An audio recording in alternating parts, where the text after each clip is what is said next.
Square began here. Without Boston, you wouldn't have an America, right? First, we are one of the oldest cities in America, so a lot of firsts occurred here. Not only in the United States, but the whole world. You'll hear some on tour, and we usually have a little bit of fun.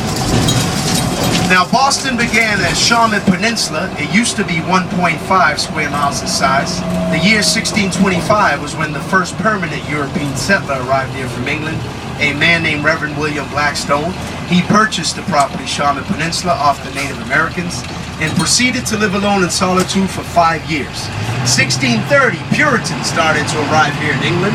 He invited 150 of them to move in Shawmut Peninsula. They established Boston. So Boston became Boston in 1630. The first site we're going to talk about is here to my left, and you guys can see that church way down there on the left. You can see the dome of it. That is the Christian Science Church.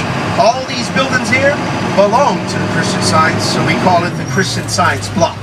Now, right now, there's no leaves on the trees, so you are able to get a nice shot of that church.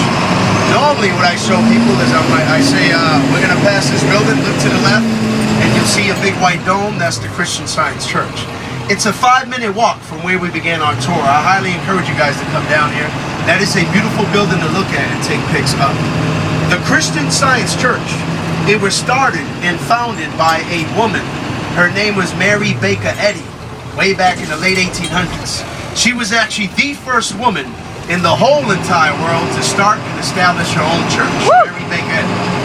First time anyone's ever said, that's a big thing, and I get no reaction. Right? You get a reaction. On the right, that's the Sheraton Hotel, which is the largest hotel here in Boston. They just added 10 rooms this year, so they bumped up to 1,200 rooms. Right? As I go over to my left-hand side here, you'll see some cars down there. That is the Massachusetts Turnpike, also known as Interstate 90. Folks from Seattle know about Interstate 90. It begins here in Boston. You can take it across the country, ends in Seattle, right? It is the longest road in America. And obviously, sometimes I get the folks from Seattle, they're like, no, starts in Seattle, ends here. But it actually was constructed east and went out west, right? Now, if I lower this, you guys could check out that building ahead of me here, Ladder 15, Engine 33. You can look at the building, it looks old. It's an old school building. That is the oldest fire station here in Boston. It dates back to 1885. Not only are they the oldest, they are also the busiest, right? And I like to quack at them, so you guys ready? Yeah. Hip hop! Quack, quack! So 4,000 calls per year. Not all fires, 911 emergencies, car accidents, things of that nature. On the right-hand side here, we got the Heinz Convention Center, named after John B. Heinz. He served as mayor of Boston for 10 years.